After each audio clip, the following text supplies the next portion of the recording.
Greetings, I'm Professor K, and in this short video presentation, we're going to take a look at how we go about performing a vulnerability scan using OpenVAS. For this lab demonstration, I will be using one installation of VirtualBox with the extension pack, one virtual install of Kali Linux, one virtual install of Metasploitable 3, Windows 2008, one virtual install of the OVA file of the Greenbone Enterprise Trial Edition. All VirtualBox adapters should be configured for NAT network. So up here on openvas.org, that's where we go and get this OVA file.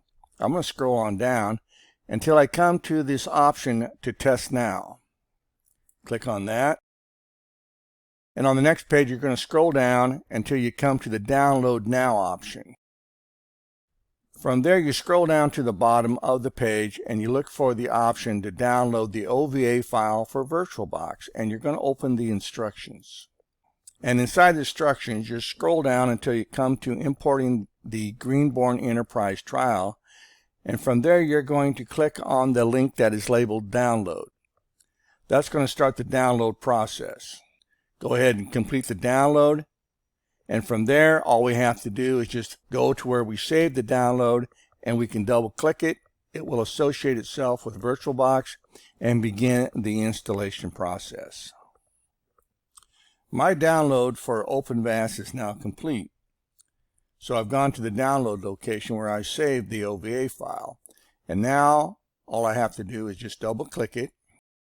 And in just a moment, VirtualBox will open up, and the Import Virtual Appliance wizard will open as well, showing me all the settings that are currently configured for this OVA file. Go ahead and accept all the defaults and click on the button that is labeled Import. And now we have completed the installation or the importation of OpenVAS into our VirtualBox. We can now begin the setup of OpenVAS on a VirtualBox just by going over here to the left window pane, finding the virtual disk that we just created and double clicking it. Now you're going to encounter this error as soon as you try to launch OpenVAS, but it's nothing but a network adapter setting. So all we have to do is just change the network settings by clicking on the button that is labeled Change Network Settings. And we're going to change it from a bridged adapter to a NAT network adapter. We're then going to say OK, and the installation continues. Now when you begin the installation of OpenVAS, you're not going to get a GUI. You're going to get a terminal prompt. Now this is the terminal prompt for Ubuntu. We now need to log in at the terminal to begin the setup for OpenVAS. The username that we're going to log in with is admin. We're then going to use the same username as our password, admin. We're going to hit enter. And now this begins the setup wizard. On its first prompt, it's asking us if we would like to continue on with the setup. We'll accept the default of yes and hit enter. On the next prompt, we need to create a web admin account. So we'll go ahead and hit enter one more time. We're going to type in the name of this account. For brevity's sake, I'm just going to type in web admin, all one word. I'm now going to use my down arrow to type in my password. Use my down arrow one more time to confirm my password.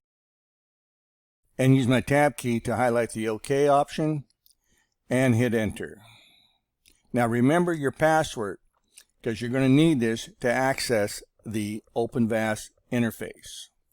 Hit OK, and the user has been created. Hit OK one more time. Now it wants to know if we have a key. We don't have a key, so we're going to use our tab key and we're going to select skip. We'll hit enter, and this is going to allow us to have access to OpenVAS using the Community Edition. It's now running a self-check. Once the self-check has completed, we can use our down arrow until we come to the About option. Go ahead and hit enter. And the IP address for OpenVAS is 10.0.2.33. Now this is important because this is the IP address that we're going to use to open up the OpenVAS web admin interface on our Kali machine. To get control back of my mouse, I'm going to use the control key on my keyboard located on the right. So the next thing we have to do now is discover the IP addresses for our target and for our Kali machine and confirm that we have connectivity. We're going to start by bringing up our target machine, and we're going to go to the start, and from there we're going to bring up the command prompt. At the prompt, I'm going to type in ipconfig. Hit enter, and the IP address for my target machine is 10.0.2.32. Now this is the IP address for my target machine. Your IP address will differ.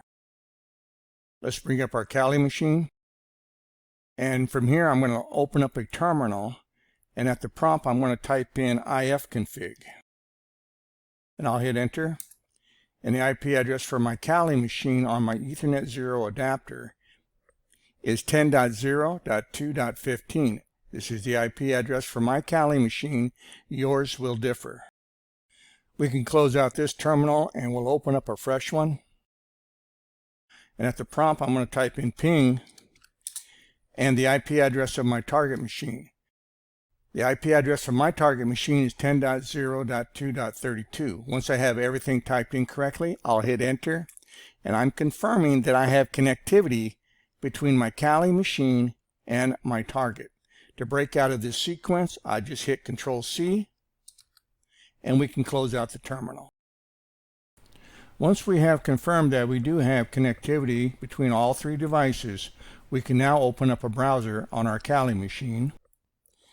In the address bar of my Kali browser, I'm going to type in the IP address using https://10.0.2.33. This is the IP address that was assigned to my OpenVAS installation. Once I have everything typed in correctly, I'm just going to hit enter. On this next screen, you have to go down to where it says Advanced. Now you have to scroll your browser down to the bottom, and you're going to click on where it says Accept the Risk and Continue. This brings up the OpenVAS logon screen. You're going to type in that web admin account name that you created. Mine was web admin. And you're going to type in the password. Once you've typed in your password, go ahead and sign in. And we can go ahead and save that information to our browser's cache. We're now going to go through the process of scanning a single target using OpenVAS. The first thing we have to do is input our target information. To do this, we're going to go over here to where it says Configuration. Under Configuration, we're going to select Targets. To add a target to the list, we go over here and we're going to click on the folder. Now we have to identify the target. For this, I will type in Metasploitable 3. We can leave the comment blank. Down here where it says Manual, we have to type in the IP address of our target. So I'll type in 10.0.2.32. Everything else can be left at the default. Once you have everything typed in correctly, go down to the bottom and click on the Save button. Now that we have a target, we need to create a task. To create the task, we're going to go over here to Scans, and underneath Scans, we're going to select Task. Underneath Task, we're going to go over here to the left, and we're going to find that little folder icon, and we're going to create a new task. We're going to give our task a user-friendly name. I'm going to call mine Scan Metasploitable 3. Where it says Scan Targets, you have to pull down that window, and you have to select the target we created earlier. Let's bring our screen up just a little bit. And again, we're going to go to the bottom right, and we're going to click on the Save button. Once we're inside of the dashboard, we're just going to scroll down until we find our new task. We're going to go over to the right, and to begin the scan process, we can go ahead and click on the Start button right here. The process begins, and it has to be queued, and then the scan actually has to start. So this scan is going to take some time, so you do have to be patient. Now you see that it has changed from requested to queued to actually starting the scan. Once the scan has finished, the status of the scan will change to done. The percentage underneath status does a pretty good job of keeping up with the scan process. But if you are unsure and you want to see if your status has changed, you can just hit the F5 key on your keyboard, and that will refresh the interface. OpenVAS is a great scanner. It's just not very fast at finding those vulnerabilities. Now, to check the vulnerabilities that have been discovered, you can go over here to Scan, and in real time, you can look at the results. So far, we don't have any severities. And you can see all of the different ports and services that it is scanning for. To return to the task screen, just go to Scans and click on Task. Scroll on down, and now you can see that the status has changed to 2% completed. Again, this is a very slow process, so do be patient. Your final scan report can be printed out in one of 6 different formats. So underneath configuration, to see these different formats, you can look at report formats. The one format that you're probably going to be most concerned with is going to be PDF. You can also add additional formats to this configuration. So we can return over here to the task, and we can see that the status has changed to 6%. Again, this is a slow, long process. And so after quite a bit of time, our scan has completed. Now to look at the results of our scan, we can go up here to Scans, and underneath where we have the context menu, we'll select Results. And here you can see everything broken down by the severity of the vulnerability. Now, if you want to see exactly what the vulnerability is actually about, from the list, you just double click it like so, and it brings up a summary of the vulnerability and some good information about how to fix it. So you can read all this for each one of these vulnerabilities, and it's going to tell you how to fix it. And if you want more information, you're provided the CVE number, the CERT number, and other information in the form of a URL or a link. So for a pen tester, this is very good information. It allows you not only to learn more about the particular vulnerability, but how to mitigate it. And so you have completed the vulnerability scan for the client, and now you would like to generate a report of your findings. To do that, you can go to Scans, and underneath Scans, you can click on Reports. Now you scroll down until you come to the report that you want to print out, and you just click on the date. On this next page, you get to see all the results that are going to be presented to you when you print out this particular report. Now these reports are quite long, and I'm going to show you how to do it as a PDF.